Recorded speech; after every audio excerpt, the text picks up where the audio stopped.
Hey, I am excited that we get to dig more into the flood narrative. Um, this is going to kind of cap off, for the most part. I'll touch a little bit next week, but for the most part, it'll cap off our processing the fourth story in the Bible, which is the flood narrative. We've got the creation narrative, the fall narrative, Cain and Abel narrative, and now the flood narrative. They all link together. Next week I'll kind of tie in a little bit the links, but every time we look at it, we get these hyperlinks back and forth to the the, the creation story, and that'll happen again today. Um, so this week we're going to look at kind of the conclusion of the flood narrative, and we're going to look at the ark a little bit, the altar, and the covenant. I'm going to read the bulk of the text that we'll be digging into this week, just so it's kind of in our head, and then I'll make just a couple observations, and then through the rest of the week we'll kind of unpack that. So if you've got a Bible, I'm reading out of the NIV. It says, right in the center of what the chiasm was, we looked at that last week. A chiasm is a tool that the Hebrew authors did a lot. They would build these reflecting, it would go towards a center, and then as it moves out from the center of the story, there's all these reflecting elements to that. So we're going to see that in the flood narrative. The flood narrative in chapter 6, 1 through 4 starts out with that inappropriate sexual connection between the angels and the humans. We're going to end with an inappropriate sexual relationship with a son and a father. So there's something going on there. Those are the first and the end of the Noah narrative. And then it starts out with, then it comes out with Noah builds an ark, and he builds an altar, and just all these reflecting pieces. At the center of all that, chapter 8, verse 1, it simply says, "And the Lord and God remembered," Elohim remembered Noah, which that's the center of the story. And it should be the center of our story, right? So all that we're doing is, throughout the story series, is looking how the story of God's redemptive purposes throughout the ages, throughout time, says something about our story, your story, my story. In the middle of this story of Noah and the flood, God remembers Noah. In the middle of our lives, let it be said that God remembered us and we remembered him. So that's chapter 8, verse 1. I'm going to jump over to a verse that we'll look at this week, that on the first day of the month, in Noah's 600th year, and the waters had dried up, Noah removed the covering of the ark. It's kind of a pivotal thing, and there's going to be some significance around that. Why else would the narrator want us to know on the first day of the year that this happened?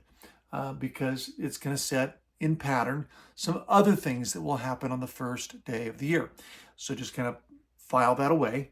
And this idea of a covering, that's going to be an important thing.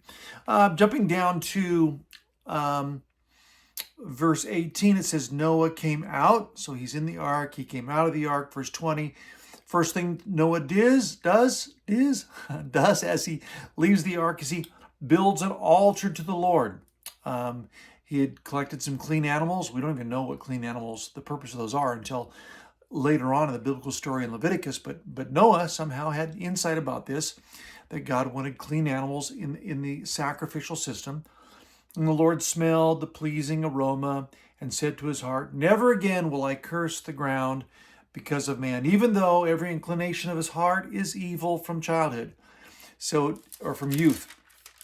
Just kind of reminding us that even though God has had mercy on mankind, even though he is preserving a remnant, and even though God knows mankind, that he's going to still have sin in his heart, still going to disobey, God's never going to do what he just did, which leads us, so Noah's altar leads to God's covenant with Noah.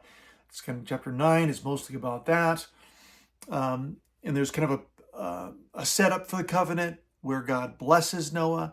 And notice here that it's the Eden blessing. So I'm just talking through these points. It's the Eden blessing.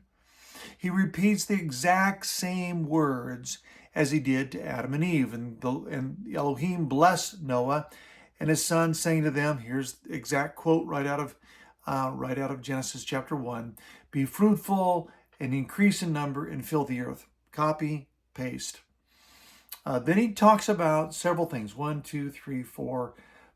Four things that kind of set up the covenant. He says, "The fear and dread of you will fall upon all the beasts of the earth and the birds of the air, upon every creature that moves along the ground, and upon all the fish of the sea. They are given into your hands." It's kind of a first piece about this setup to the covenant. This is going to happen. Second thing, everything that lives and moves will be food for you. Just as I gave you green plants. When did he do that? Back in the Eden narrative. Now I will give you everything. So something's happening with their diet. Okay. These are kind of those marks of the blessing. God blesses them. Well, does this blessing have any traction? Yeah. The animals are going to be afraid of you. That could be helpful. You're going to have a bigger diet. That might be nice. The third thing, you must not eat the meat that is the lifeblood still in it. In other words, don't eat blood. And for your lifeblood, I will surely demand an accounting. I will demand an accounting of every animal. And so there's going to be something to do with the lifeblood of animals. We're not supposed to eat the blood of an animal. So this is going to set in motion the sacrificial system. We're going to see in Leviticus where it tells us that everything from the existence of an animal, the vibrant life of an animal to the vibrant life of a human comes from its blood.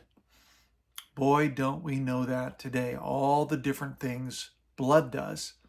Incredible. When you go to the doctor, first thing they want to do is do a blood test, because that blood test is going to tell you a myriad of things about your life and the health of your life. That all gets its start right here. The next thing, and for each man too, I will demand an accounting for the life of his fellow man. Here's the basis of capital punishment. Whoever sheds the blood of man, by man shall his blood be shed. Now here's a reason for it.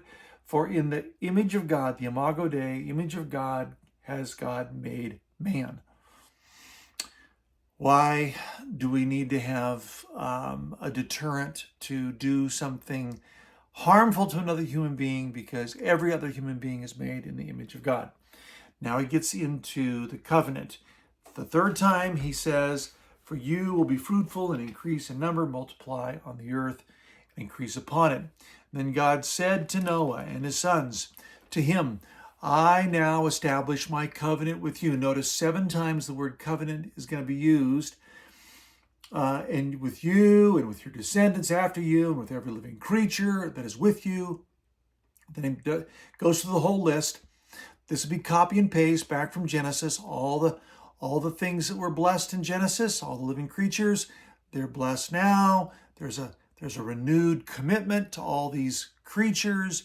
And God said, "This is the sign of the covenant I am making between me and you and every living creature with you, a covenant for all the generations to come. And I have set it's really just bow, but NIV translates it rainbow in the clouds. And it will be a sign of the covenant between me and the earth. Whenever I bring clouds over the earth and the rainbow appears in the clouds, I will remember my covenant between me and you and all living creatures of every kind. Never again will the waters become a flood to destroy all life. Whenever the rainbow appears in the clouds, I will see it and remember the everlasting covenant." Kind of says this is a covenant without end between God and all living creatures of every kind on the earth. It's not just a covenant between God and Noah and his descendants. It's a covenant with all living creatures. Verse 17, "So God said to Noah, this is the sign of the covenant I have established between me and all life on the earth." Okay, that was kind of, a bunch, but that's going to set us up for all week. So just log it in. Beautiful, beautiful text. We will do 3 things this week. We will examine how God wants to partner with mankind. He's committed to doing that. He's committed to partner with us.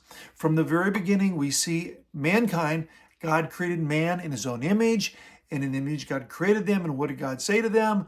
Go and be fruitful and multiply and fill the earth and bless mankind.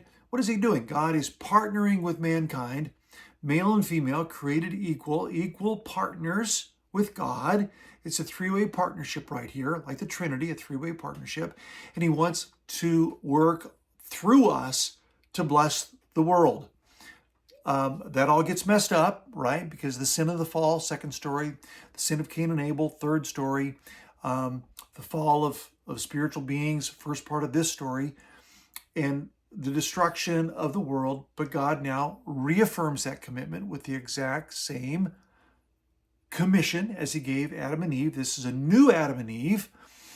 And so now we're going to look at what we see in this new, this preservation of life, this rescue, and this recommissioning.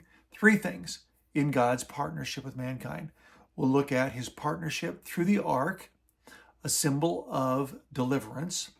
We'll look at God's partnership with mankind through the altar, Noah's first act after exiting the ark. He worships, he surrenders to this offering, a symbol of worship. The third one, we'll look at God's partnership with mankind through the covenant. This is going to be the first of 5 covenants that will take place in the biblical story. And this first covenant God makes with Noah is an everlasting covenant. We'll dig in and look at that. Have a wonderful day. Look forward to seeing you tomorrow as we begin to unpack these components and recognize just how much God wants to partner with you and with me. I'll see you tomorrow. God bless.